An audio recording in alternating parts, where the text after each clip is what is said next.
The National Hemophilia Foundation is the largest organization in our country devoted to improving the lives of people with blood disorders. Like many who work in this area, Foundation CEO Val Bias himself has hemophilia. We have 44 chapters around the United States, and there's a network of 135 hemophilia treatment centers. Those are federally funded centers that provide comprehensive care for people with bleeding disorders. Contrary to what you might expect, surface cuts to the skin are not the major concern for hemophilia patients. It's internal bleeding that can do great damage to joints and tissues. I know I'm getting a bleed because a joint that I may or may not have had any trauma in might start to feel stiff or warm, or I might feel a little stab of pain. It's more important if it's an internal bleed.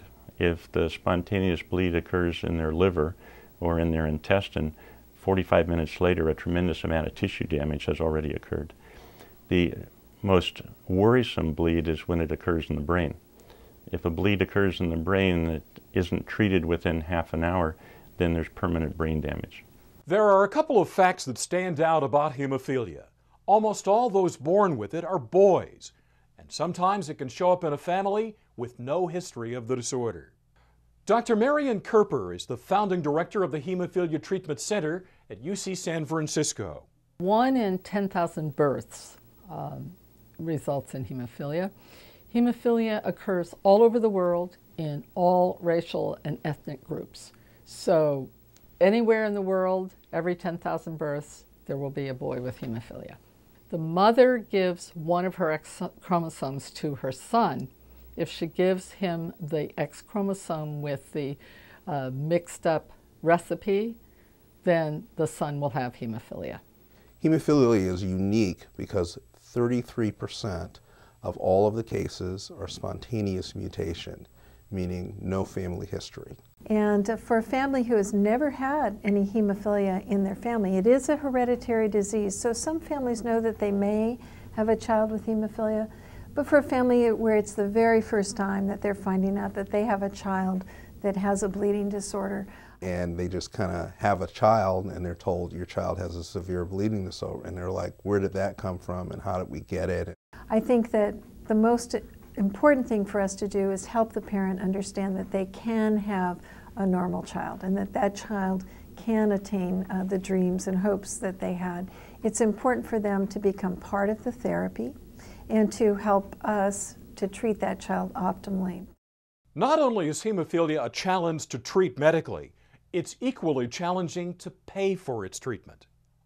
Hemophilia is one of the most expensive chronic illnesses in the United States. It costs about $10,000 a week to treat a child with hemophilia. The treatment is based on the weight. So a 1-year-old obviously weighs less and the treatment's less because you use less factor. But by the time you get to be an adult weighing typically 150 or 180 pounds, then each treatment is close to $4,000 or $5,000. And if you're doing that every other day, then it adds up to somewhere around $300,000 a year.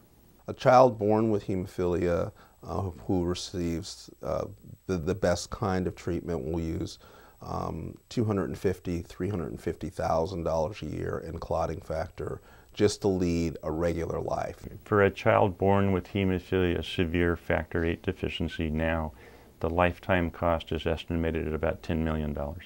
You can imagine with a $250,000 or $350,000 a year clotting factor bill that you're going to run through the lifetime cap limit on blood in your insurance policy.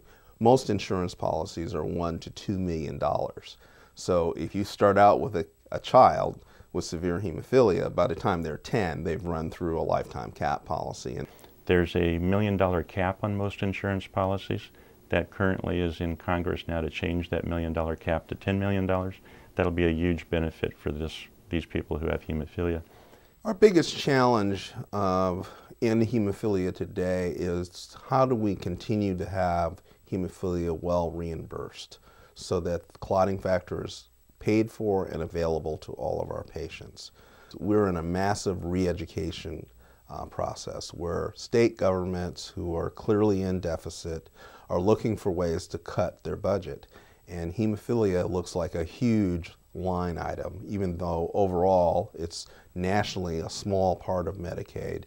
That's a huge line item for, and states don't understand why they need to treat hemophilia because no one's died of hemophilia in a very long time because clotting factor works. The state of California is way ahead of all the other 49 states. In 1979, they passed a law that allowed hemophilia to receive treatment. And they currently support about 1/3 of those 3,000 hemophilia patients in the state of California.